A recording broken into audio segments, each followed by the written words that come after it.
So it's the weekend, right? Yeah. You might hear your child practicing his piano lessons or go and watch your daughter play the soccer Well, think or something. about it. Sometimes you've been at a soccer game or at a piano lesson and you look at your kid and they're not that good at it. No, they're awful. They're not very good, but they love it. Mommy, I love piano. Bang, bang, bang. So the question is, do you say to your daughter, honey, you're not that good at that. Why don't we find something else? Or do you encourage them because they have a love of the instrument or of the sport or whatever? And that's a question that came up in that social cues column.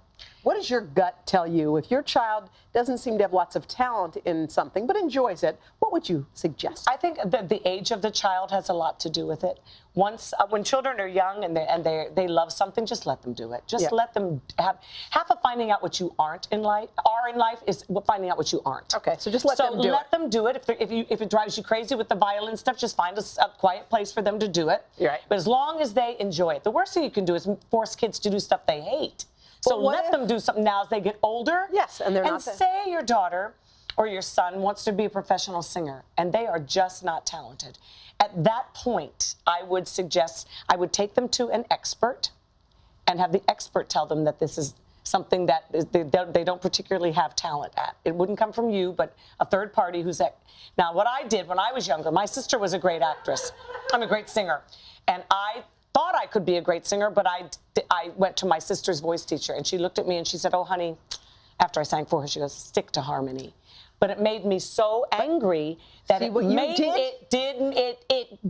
a fire under me. You're defeating your premise. No, I'm not. I'm saying the expert will tell you the truth or their sense of the truth. It'll either make you, if you don't have what it takes in this business for one person to criticize you, get out now because they're doing you a favor. Okay, so here's what I think. I wasn't quite finished, but go ahead. Is there more? No. Continue. No. I think, look, I used to want to be a cartoonist. Look, this is what I drew nonstop all the time. And you still do when I was a kid. This is exactly the guy that I draw. That's the only guy you draw. I draw the same guy. All the time. All the time.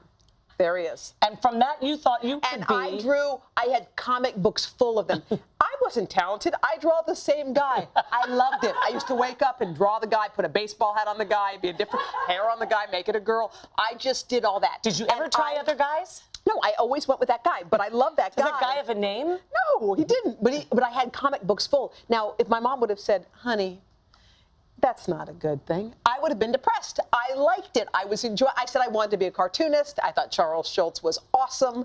Now, it didn't work out. I didn't say for you to tell your child. I said, if the child wants it later on in life and is considering My mom doesn't know a cartoonist expert. She has to just say. You go to an artist, somebody that knows what they're talking about. Let an expert. Okay, here's what it worked for my kids. Okay, yes. It did. It worked very, very well. Phil Galanis says this. Wait, what was the question? Go back. I don't know. I got confused. Wait, what? I don't even. Should you tell your child to turn your attention to something else? But what was the specific? Who cares? I care. Wait.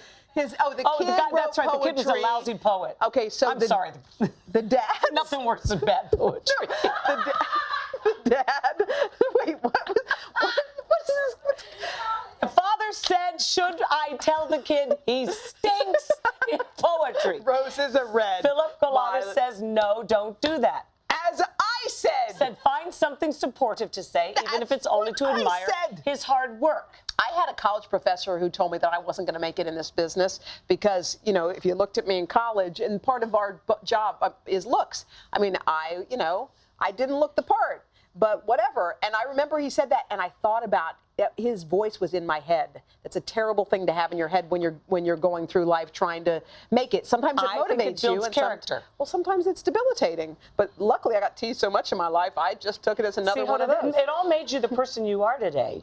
Right. If you don't have what it takes, forget talent, your constitution, your inner constitution. Yeah. Somebody's doing you a kindness by keeping you from years and years of agony in this business if you don't have what it takes. But I do think that the one thing you need in our business and in a lot of business, some of it's talent, but I think most of it is stamina. You have to stick to it. All the producers who are here know that. Yeah. A lot of them have just toiled and toiled, the camera crew, everybody. Except for Rope. Rope hasn't worked a day in his life.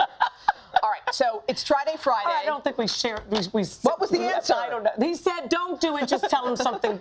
In other words, just. Who cares? Yeah. All right. Why